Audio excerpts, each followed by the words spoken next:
Bonjour Monique. Vous êtes l'un des responsables de la société 3X Consultant. Pourriez-vous vous présenter en quelques mots? Oui, bien sûr, avec plaisir. Donc, je suis donc Monique Frambourg, je suis un pur produit toulousain puisque je suis née à Toulouse. J'ai fait mes études à Toulouse et je suis revenue après une expérience internationale, créer mon entreprise avec mon associé à Toulouse. Nous avons aujourd'hui 4 activités au sein de la structure 3X Consultant. Une activité organisme de formation, une activité de gestion de ressources humaines et 2 activités, on va dire, plus minoritaires que sont le business center, la location de salles de réunion, et une activité infogérance Quels informatique. sont les enjeux auxquels est confrontée votre société de formation aujourd'hui? Alors, l'activité organisme de formation aujourd'hui est confrontée, je dirais, à 2 enjeux principaux que sont la réforme de la formation professionnelle en France, qui est un événement majeur, et d'une manière plus large, je dirais, l'enjeu de l'intégration des nouvelles technologies et des nouvelles techniques pédagogiques.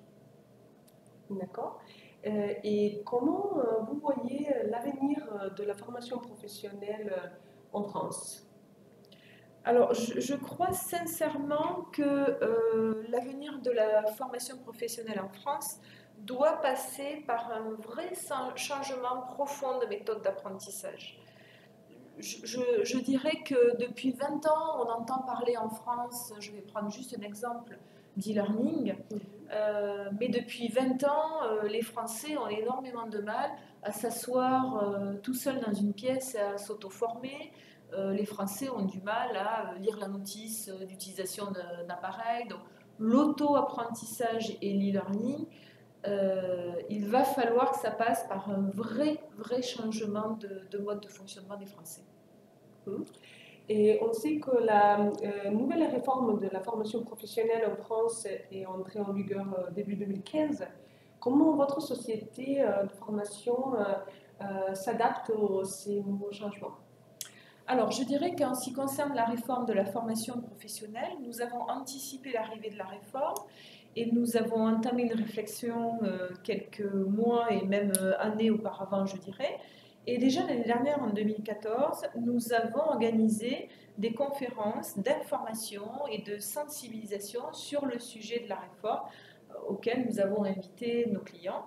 Et nous avons, dès 2014, préparer notre adaptation à répondre aux enjeux de la réforme que sont le socle de compétences. L'esprit de la réforme, c'est de faire que les Français soient beaucoup plus efficaces et pertinents sur le marché de l'emploi.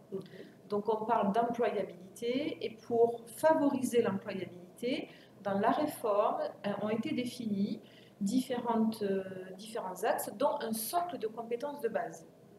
Ce socle de compétences, il vise à former les Français, beaucoup plus qu'ils ne l'ont été jusqu'à présent, sur les sujets que sont la bureautique, les langues et l'expression écrite.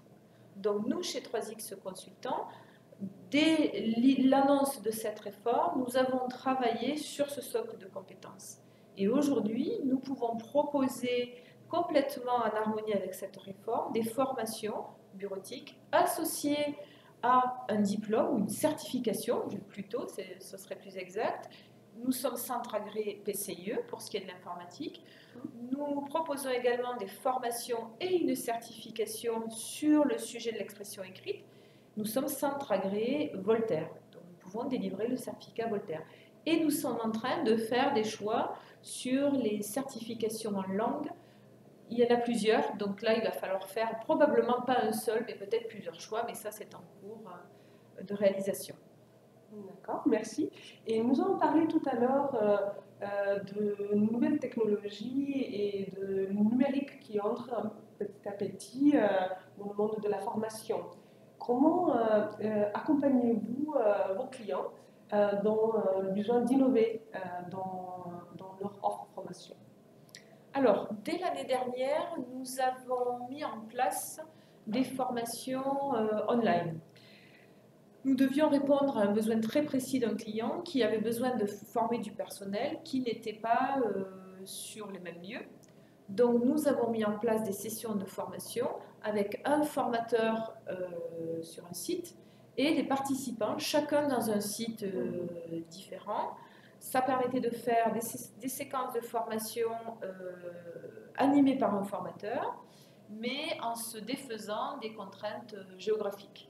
Donc ça nous a beaucoup apporté, c'était très satisfaisant pour le client, qui sans cette technologie n'aurait pas pu former ces personnes-là, mais ça nous a aussi montré le pouvoir de la pédagogie, que quand on a un bon formateur, qu'il est pédagogue et imaginatif, qu'il soit dans la même pièce ou à distance, ben ça produit un très bon résultat. Donc ça, c'était le côté tout à fait positif. Ça nous a aussi appris à garder les pieds sur terre et ça nous a montré qu'il y a parfois des contingences tout à fait pratiques qu'il faut tenir en compte. Ben, de plus en plus de participants sont par exemple dans des open space et là on est confronté à une difficulté toute simple, c'est que ça devient très compliqué de parler devant son ordinateur avec un micro alors qu'on est dans un open space. Donc il y a encore effectivement d'autres ajustements à faire pour ce type de technologie. D'accord. Et quelles sont d'après vous les compétences nécessaires d'un formateur aujourd'hui? Alors, moi je dirais, si je devais répondre comme ça très rapidement, je dirais que il y a 20 ans en arrière, on disait la compétence première d'un pédagogue, c'est la patience. Aujourd'hui, je crois que spontanément, je dirais que ça doit être l'agilité. Pourquoi il faut être agile? Parce qu'aujourd'hui, les techniques, les méthodologies, la technologie sont tellement multiples et variées qu'il faut vraiment que le cerveau du formateur soit extrêmement créatif et extrêmement agile et pertinent. Il y a beaucoup d'outils, il va falloir choisir les bons, il va falloir garder toujours du recul pour se dire bon, attention, là je crois que j'use et j'abuse de vidéo, il faut peut-être que je revienne à du live pour parler anglais. Donc voilà, ou là je fais trop de schémas, là j'utilise trop ou pas assez de communication écrite. Donc je crois vraiment que c'est ce qui va faire la différence aujourd'hui.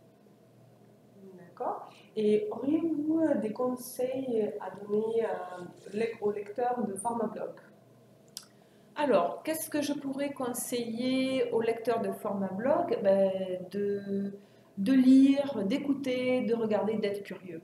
La curiosité, c'est vraiment le moteur qui va nous faire avancer. Et je dirais être curieux, mais il faut aussi garder les pieds sur terre et ne pas se laisser emporter, tirailler vers différents horizons. Il y aura de plus en plus d'outils, il y aura de plus en plus de communication. Donc oui, allons voir, mais gardons les pieds sur terre. Je vous remercie beaucoup. Mais c'est moi qui vous remercie.